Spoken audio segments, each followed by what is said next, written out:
Learn how to improve your backstroke stroke technique for a faster, more efficient swim. A faster arm stroke doesn't always improve your swimming speed. Longer, efficient strokes are always better than shorter, aggressive movements. Your hand entry should be relaxed and in line with your shoulder, with your little finger entering the water first.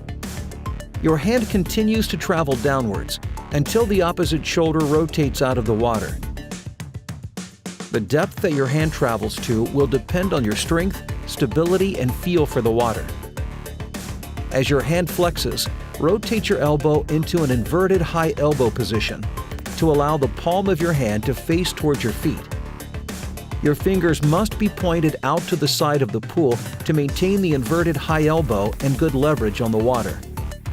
Moving into the pull phase of the arm stroke, your powerful chest and shoulder muscles take over and should start to pull the water downwards in the direction of your feet, initiating your propulsion. Keep your palm facing towards your feet, with your wrist fixed and in line with your forearm, whilst maintaining an inverted high elbow.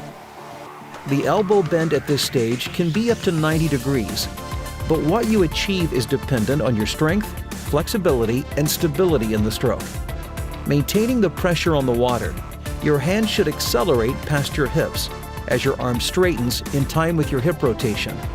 This is the most powerful and propulsive section of the stroke cycle and coincides with the opposite arm recovery.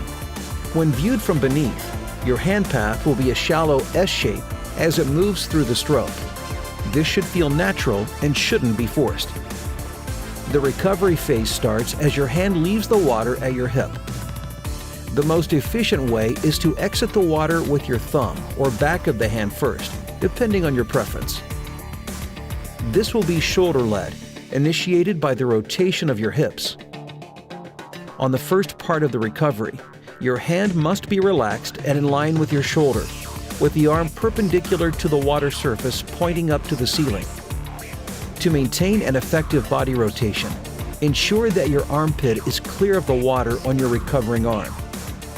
The second part of the recovery is initiated as your hips rotate back to the other side and coincides with your palm rotating outwards and dropping into the water, little finger first. Your arm should enter the water in line with your shoulder, keeping it close to your head. Timing of the arm stroke is important to consider for an effective stroke. As one hand enters the water, the opposite hand exits, which coincides with the hip rotation within the stroke cycle. Power paddles or finger paddles can be used to help you focus on improving the positioning of your hands as they enter the water. Finger paddles are useful for helping you focus on an efficient catch and pull phase, encouraging you to keep your fingers and elbow in the correct position. Due to his excellent body rotation, Ryan has a deep and powerful stroke with great acceleration past his hips.